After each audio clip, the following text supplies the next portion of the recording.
Alasan Randy Kiernet tato muka Syahnas di tubuhnya, tumpahkan isi hatinya ke Syahnas. Randy Kiernet mengakui adanya perasaan hingga rela menato muka Syahnas Sadiqah di tubuhnya. Pengakuan Randy Kiernet itu terungkap dalam cuplikan podcast Denny Sumargo yang diunggahnya di akun Instagram @sumargodeni pada Minggu 2 Juli 2023. Dalam video tersebut, Randy mengakui bahwa dirinya bisa menumpahkan isi hatinya ke Syahnas.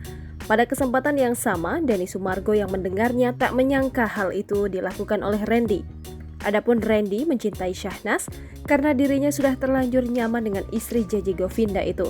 Sebab Syahnas dinilainya berhasil menjadi pelipur lara. Sebelumnya, kebenaran tato ini telah dibongkar Lady Nayoan. Ia sangat sakit hati dan dikhianati karena tato tersebut bukanlah wajahnya tapi orang lain. Randy Kiernet mengakui kesalahannya telah selingkuh dengan Syahnas Sadiqah.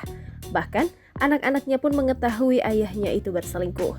Randy Kiernet akhirnya minta maaf ke Lady Nayoan dan anak-anaknya usai isu selingkuh dengan Syahnas. Randy yang pertama kali muncul ke publik setelah dugaan perselingkuhannya dengan Syahnas Sadiqah ditemani kuasa hukumnya. Randy Kiernet menyampaikan permintaan maafnya kepada sang istri Lady Nayoan dan anak-anaknya. Permintaan maaf juga diutarakan Randy kepada publik atas pemberitaan isu perselingkuhan dengan Syahnas. Dalam ucapannya itu, Randy Kiernet sama sekali tak menyinggung atau menyebut nama Syahnas Sadiqah. Randy mengatakan masalah ini akan menjadi sebuah pembelajaran baginya. Bahkan pria 35 tahun ini berharap permintaan maafnya dapat diterima oleh keluarga. Jangan lupa subscribe, share, komen, dan like ya!